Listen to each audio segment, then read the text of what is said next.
여러분 안녕하세요. 반갑습니다. 모두 잘 계시죠? 어제에 이어서 오늘은 나는 왜 북한을 떠나게 되었나 그런 걸 가지고 한번 이야기해 보고 싶었어요. 이제 북한이라 하게 되면 정말 한마디로 말하게 되면 지금에 와서 생각해 보게 되면 그때는 정말 하루하루가 그 모든 들어오는 그 가정들을 겪어내느라고 정신없이 왔는데 지금에서 생각해 보게 되면 어찌면 나는 내 운명에 따라서 여길로 한국어로 말하면 그 논산 훈련소 같은 그런 스파르타 교육을 이제 가정을 겪는 그런 하나의 그런 교육 과정을 거쳤다고 생각해요. 내가 이제 13살부터 그렇게 알고 싶고 파헤치고 싶었던 그런 사람의 문제, 세상의 문제를 가지고 이제 제가 파헤쳤다 그러잖아요. 그러다 보니까 우리 북한이라는 거는 모든 이제 닫아 걸고 이제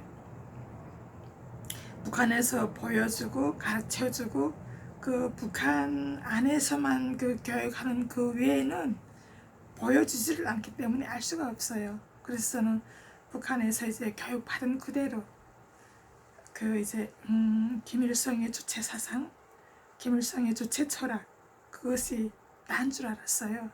그리고 김일성의 주체 철학이야말로 인간 중심의 사상, 김일성의 주체 철학이야말로 정말 이 지구를 움직이는 그런 주체 철학이라고 생각했어요. 참, 네, 지금 생각해보면 좀 말하기도 창피하고 웃기지만 그러다 보니까 저의 모든 생활의 중심, 모든 척도가 거기에 그렇게 다 직결돼 있었던 거예요. 거기서부터 모든 저희 존재의 가치와 존재의 이유와 모든 제가 살아있는 이유가 거기서부터 출발한 거예요. 그러다 보니까 그런 세계에 이제 함몰돼서 그렇게 살다가 그것이 이제 깨지는 그런 순간이 있었어요. 제가 이제 인간의 근본적인 문제를 알고 싶어서 파다 보니까 그걸 이제 자연적으로 누가 가르쳐 주는 것도 없어요. 자연적으로 제가 이제 매일 겪는 생활 속에서 그걸 하나하나 이제 깨달으면서 답을 찾아나가는 과정이었거든요. 그러다 보니까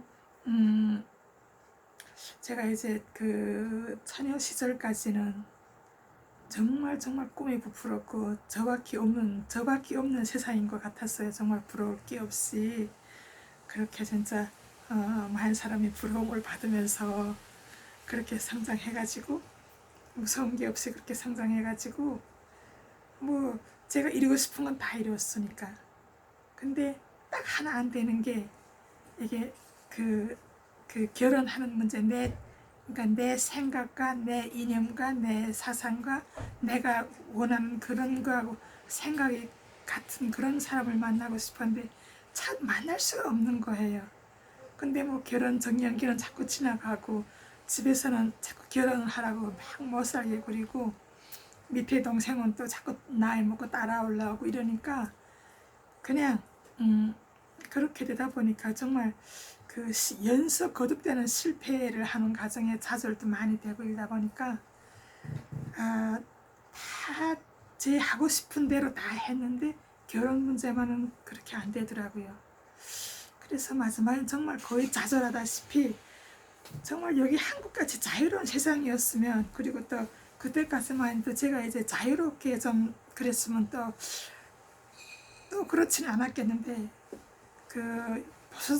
보수주의적이고 엄마들이 집에서 엄마가 해야 되면 무조건 해야 되고 그 영역을 벗어날 수 없는 그러다 보니까 사실 그때 제 생각에는 정말 결혼이라는 걸 하고 싶지를 않았어요. 그냥 저 혼자 늙고 싶었어요. 저 혼자 살면서 그냥 늙고 싶었어요. 근데 그때 당시 우리 북한에는 그런 건 상상도 할 수가 없었던 그런 때였고 또 우리 엄마 아버지가 너무나도 보수적이어서 우리 엄마 아버지가 살아있는 한 그건 허용되지 않는 거예요. 그런데 뭐 제가 원하는 짝을 찾을 수는 없고, 그러다 보니까 이제 정말 진짜 마지막, 거의 마지막 상태에서, 아예 자포자기 상태에서 그냥 지서 한 2, 3년 결혼하고 그냥 이혼해서 혼자 살아야 되겠다 그렇게 생각하고 정말 자포자기 상태에서 이제 결혼을 했는데, 그렇게 한 결혼이 그게 뭐 어떻게 제대로 될 리가 없죠. 그래서 제가 한 결혼 생활 6년 만에 이제 그 결혼 생활을 깨고 다시 이제 엄마 집으로 와서, 그때부터 이제 아들을 하나 데리고 이제 엄마 집에 다시 들어와서 혼자 이제 뭐 그 살아야 되겠으니까 혼자 이제 미싱, 그 여기로 말하면 뭐라 해야 될까? 양장점? 개인 양장점? 그런 걸 이제 차려놓고 이제 미싱을 하기 시작했죠. 그것도 제가 이제 일하면서 그냥 그림을 그리다 보니까, 그림 그리는 거는 뭐 돈 들어오는 거는 그 우리는 그 북한은 한국하고 달라요. 그 그냥 이제 내 돈을 퍼주면서 이렇게 봉사만 하고 나가기만 하가 했지 그림으로 해갖고 돈이 되지가 않는 거예요. 그리고 제가 이제 뭐 예쁜 옷도 사입고 뭐 여러 가지도 제가 요구되는 것도 사고 해야 되겠는데 돈이 딸리는 거예요. 그래서 월급, 그 북한 월급이라는 건 그건 뭐 월급 기대도 하지 못하는 거고, 월급 가지고는 뭐 하루도 안 돼요. 하루 생계도 안 돼요. 그래서 그다음부터는 이제 제가 용돈을 좀 써야 돼서, 내가 뭘 할까 생각하다가, 이거 미싱을 해야 되겠다, 옷 만드는 기술을 좀 배워야 되겠다 생각해서, 그리고 또 이제 제 마음대로 제 마음에 드는 예쁜 옷을 해보려니까 그 사서 입는 것 같고는 그게 만족이 안 되는 거예요. 그래서 제가 사는 거기에 그 이제 그 독일에서 이제 그 유학을 해갖고 온 분이 있었어요. 평양에서 있다가 추방돼서 내려오신 분이었는데, 그 유명한 자연사분이 계셨어요. 좀 할아버지였는데, 그래서 거기 가서 이제 일하면서 배웠죠. 개별적으로 이렇게 해갖고 이제 개별적으로 습득해가지고 옷 만드는 걸 배워가지고 그렇게 해갖고 이제 그걸로 이제 개인 양장점을 차렸죠. 그래서 그렇게 옷을 해보면서 이제 거기서 용돈도 벌어 쓰고 그렇게 하면서 이제 양장점을 차려가지고 저 혼자 이제 이별하고 엄마 집에 들어와서 이제 그 미싱 일을 하기 시작했죠. 근데 그리다가 이제 그것도 지금 생각해 보게 되면 그 저를 마침내 북한에서 불러내오기 위한 제 운명적인 그 가정이었던 것 같아요. 그렇지않으면 저는 그런 가정을 겪지 않았으면 저는 북한을 떠나 나올 이유가 없었어요. 뭐 사는 문제도 별로 뭐 힘들지가 않았고, 뭐 엄마 아버지가 열심히 일하고 부지런하고 농사 짓고 부업을 하고 또 뭐 장사를 하고 제가 미싱을 하고 하다 보니까 먹고 사는 문제에서는 한참 고난의 행군을 겪어도 저는 그런 어려운 시절을 모르고 지났어요. 오히려 제가 이제 한국에 들어와서 그 이제 가슴 아픈 그런 이야기들을, 오히려 제가 한국에 들어와서 우리 탈북자분들을 통해서 제가 이제 많이 들었죠. 우리 북한이라는 거는 닦인 사회다 보니까 그런 것들이 정보가 공유가 안 돼요. 우리 지역 외에는 알 수가 없어요. 그리고 또 저는 내 집 외에는 멀리 나간 적이 없다 보니까 그런 걸 이제 구체적으로 몰랐죠. 그러다 보니까 저는 뭐 그 집안을 떠나서 나오기 싶은 그런 생각은 별로 없었어요. 근데 이제 제가 2022년 거의 이제 제가 이제 떠나 나와야 될 그 임박이 되니까 정말 하루 건너 매일 눈만 뜨면 사건이 터지고 연속 사건에 견딜 수가 없는 거예요. 정말 저를 막 사불로 밀어 떠내다시피 그렇게 주위 환경이 저를 못 살게 굴더라고요. 북한을 떠나 나오지 않을 수 없겠고. 그렇게 궁지에 내몰리다 이제 마지막에 어떤 사건이 겪었냐면, 우리 이제 북한의 항제 내용이라는 우리 정말 선대 세대에서부터 내려왔던 실제 그 원본이 이제 우리 북한의 어떤 한의사분이 가지고 계신 거예요. 근데 이제 그것도 선배에서 내려오는데 그분들도 그때는 제가 다 몰랐는데, 그때 제가 처음으로 신선에 대한 이야기도 듣고 이제 신선이 세계에 대해서 신선들이 어떻게 세상을 다스리는가 그런 이야기도 듣고, 그땐 제가 무슨 꿈 같은 이야기를 하나 그렇게 들었는데, 그런 과정을 거쳐서 이제 항제의 내경이라는 그 책이 이제 그분에게까지 전달돼 오기 위한 그 과정이 있어요. 그 과정을 제가 다 말하기는 그렇고, 그런 꿈 같은 과정을 거쳤어요. 그래서 제가 그걸 보는 순간에 그때가 한참 고난의 행군이 한창일 때인데, 이걸 여기에 묻혀 있으면 안 되겠다. 이거 빨리 장군님께 보고돼서 이게 나라의 발전에 나라가 이렇게 허리띠를 졸라매고 힘든데 이게 좀 나라의 발전에 좀 그렇게 이바지해야 되지 않겠냐. 저 혼자의 그런 생각에 이걸 이제, 그렇지만 그분들은 조상들을 선배를 통해서 그 책을 받았기 때문에 함부로 보내지는 않는 거예요. 그리고 그게 이제 잘못돼서 이제 중국으로 또 유출될까봐, 누가 그분을 죽이고 중국으로 이렇게 유출될까봐 비밀리에 이제 그걸 땅에 파먹고 노출도 안 시키는 거예요. 그러면서 그분이 이야기하는 게 이게 그냥 평양에 전달돼서 김정일에게 보고돼서 평양에서 이제 와서 이거 가실 가게끔 그렇게 해달라고 그러는 거예요. 그래서 제가 그때 당시에 제가 길을 모르니까 평양까지 들어가는 길을 모르니까 그 길 안내자분 한 명 이렇게 해갖고 길을 떠났어요. 근데 참 공교롭게 일이 되려니까 제가 그거 딱 만나기 딱 1년 전에 제가 이제 엄마 집에 들어와 있으면서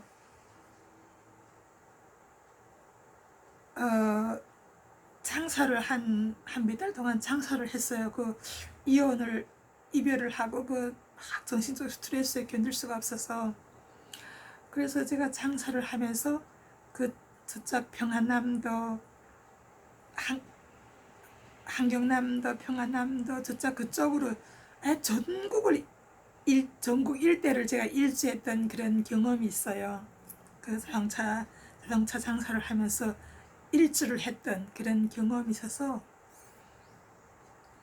그쪽 지형은 제가 좀 잘 알거든요. 원산, 평성, 순천, 덕천, 그쪽 평안남도 그쪽 일대는 제가 이제 한 바퀴 쭉 돌았죠. 항해도 그쪽 일대는. 그러다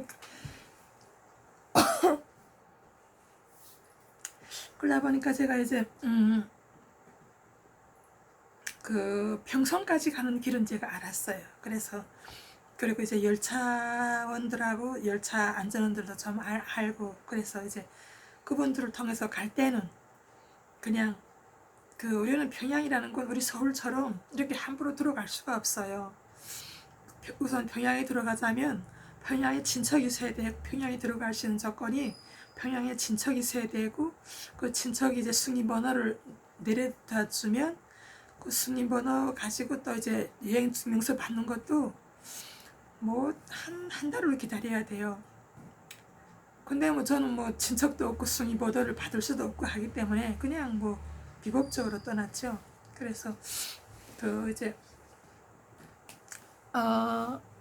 평성까지 들어가가지고 평성에서부터 내려서 이제 평양으로 걸어 들어갔죠. 그때부터는 이제 그분이 안내를 받았죠. 제가 평양으로 들어가는 길을 모르니까. 그래서 이제 평양까지 걸어서 들어가가지고 평양 기본 중심 들어가기 전에 또 있어요. 평양 변두리가 있는데 거기서 이제 거기다 숙소를 잡고 그때부터 이제 평양 안으로 들락날락거리면서 이제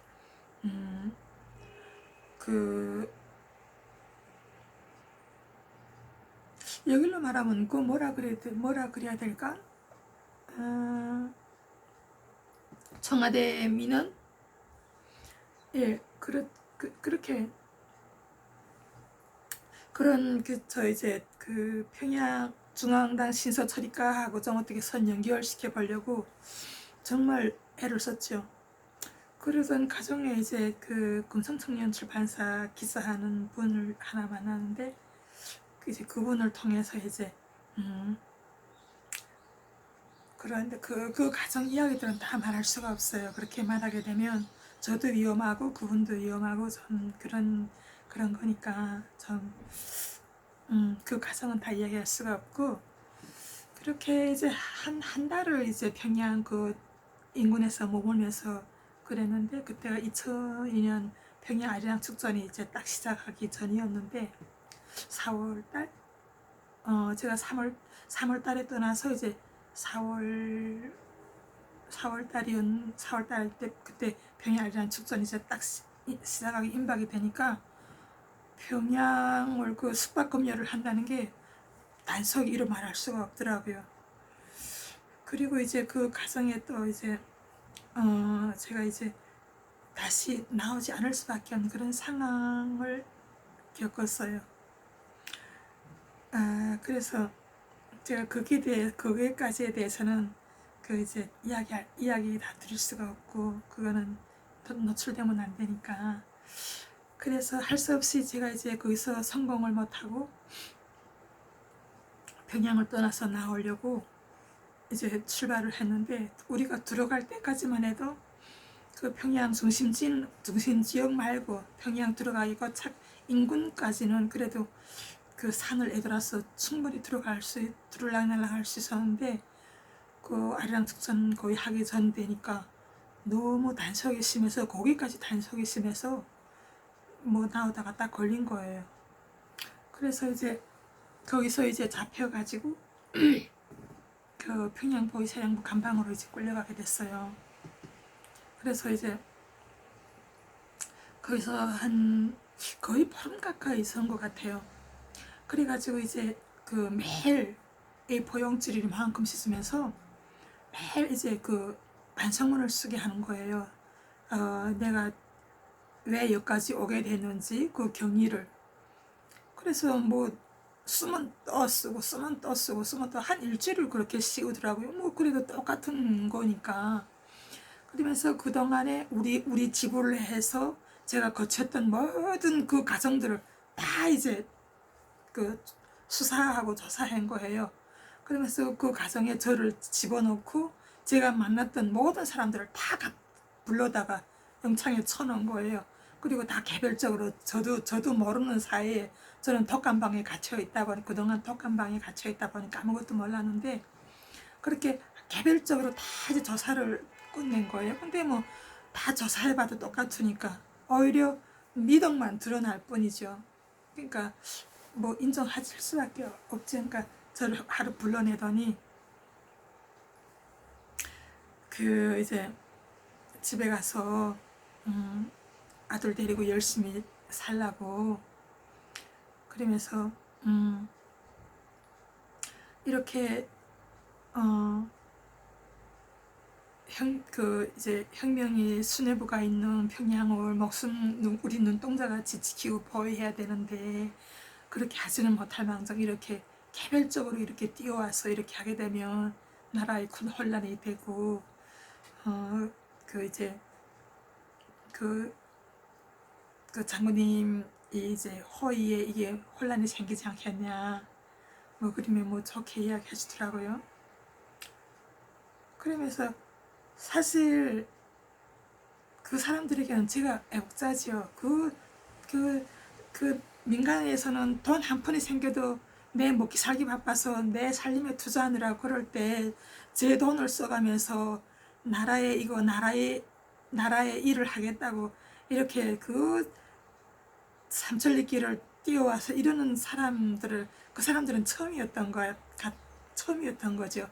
정말 이런 사람이 있긴 있나 싶었죠. 그 사람들은 지금 생각해도 참 어처구니 없고 했는데 그때 제가 그렇게 정말 좀 미쳤죠. 너무나도 저는 그냥 순종파였죠. 참 어리석을 만큼 그렇게 순종파였으니까 배워주는 대로 저는 그렇게 이해하고 받아들이고 그게 제 생활의 신조였고 제가 사는 이유였으니까 그렇게 좀 그러다 보니까 그런 어처구니 없는 동교대 같은 그런 일도 했는데 그렇게 해갖고 이제 나와서 그 사람들이 저를 이제 그 아니야 평성까지 차를 태워서 내보내 주더라고요.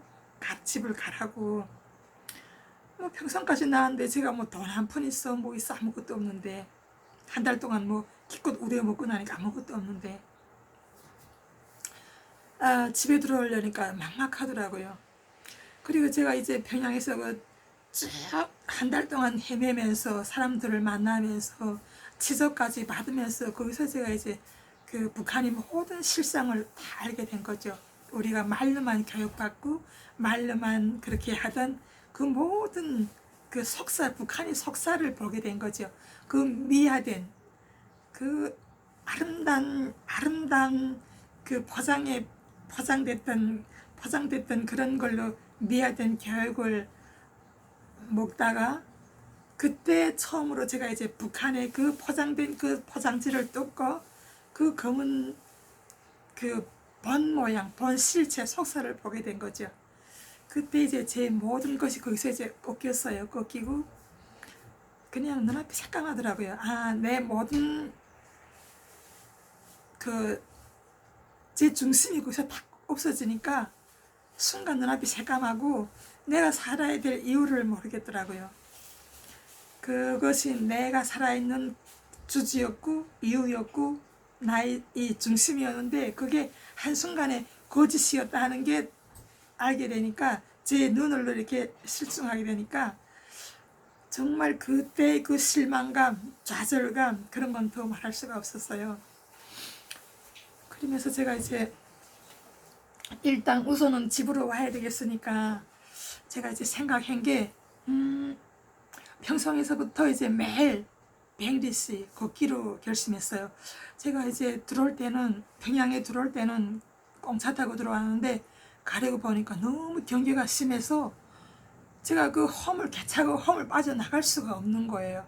일단 열차에만 매달리면 아무 캐라도 해서 가보겠는데 개찰구를 빠져나갈 수 있는 개미 한 마리 얼씬 못하게 그렇게 해놔서 너무나도 엄격한 그런 그때가 이제 아리랑 축전이니까 그래서 제가 이제 할 수 없이 걷기 시작했어요. 그래서 매일 이제 그때부터 100리씩 걸었죠.